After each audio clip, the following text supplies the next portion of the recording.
राज्यातील मुंबई, ठाणे यासह इतर शहरात कोरोना बाधित आढळत आहेत। कोरोनाच्या पार्श्वभूमीवर सोलापूर जिल्ह्यातील प्रशासकीय यंत्रणा अलर्ट झाली आहे। जिल्ह्यातील कोरोना चाचणीसाठी आरटीपीआरच्या 500 किटची मागणी करण्यात आली आहे। डॉक्टर VM वैशंपायन स्मृती शासकीय वैद्यकीय महाविद्यालयाने ही मागणी पुण्यातील राष्ट्रीय विषाणू प्रयोगशाळेकडे केली आहे। डॉक्टर VM वैशंपायन स्मृती शासकीय वैद्यकीय महाविद्यालयाचे अधिष्ठाता डॉक्टर संजीव ठाकूर यांनी छत्रपती शिवाजी महाराज सर्वोपचार रुग्णालयात विभाग प्रमुखांसोबत आतापर्यंत 2 आढावा बैठकी घेतल्या आहेत। सोलापूर शहर जिल्ह्यात सध्या कोरोना बाधित नाहीत। शासकीय पातळीवर कोरोनाची चाचणीही केली जात नाही। शासनाकडूनच कोणतेही निर्देश नाहीत। राज्यातील इतर शहरातील कोरोना बाधितांची संख्या पाहता खबरदारीची उपाययोजना म्हणून महाविद्यालय आणि रुग्णालय प्रशासन तयारीला लागले आहे। महाविद्यालयात असलेल्या खाटांची संख्या, व्हेंटिलेटर व कोरोना महामारीत काम केलेल्या यंत्रणांचा आढावा डॉक्टर संजीव ठाकूर यांनी घेतला। आवश्यक उपकरणे, मनुष्यबळ यांची काय स्थिती आहे,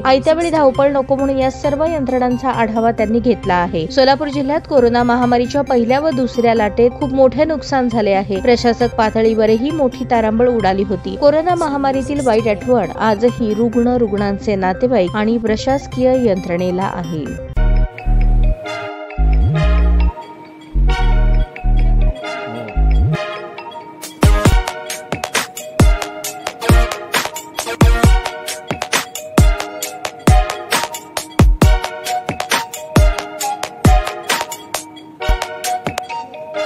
सोलापूर शहरातील सुप्रसिद्ध हॉस्पिटल म्हणजे सेंट्रल मल्टी स्पेशालिटी हॉस्पिटल मागील अनेक वर्षापासून सेवा बजावत आहे। 24 तास इमर्जन्सी सर्व्हिस, मॉडर्न टेक्नॉलॉजी, अनुभवी डॉक्टर्स तसेच अत्याधुनिक तंत्रज्ञान सुविधांनी सुसज्ज स्त्रीरोग प्रसूती विभाग, ऑर्थोपेडिक विभाग, मेडिकल विभाग आणि इतर एकमेव नाव म्हणजे सेंट्रल मल्टी स्पेशालिटी हॉस्पिटल।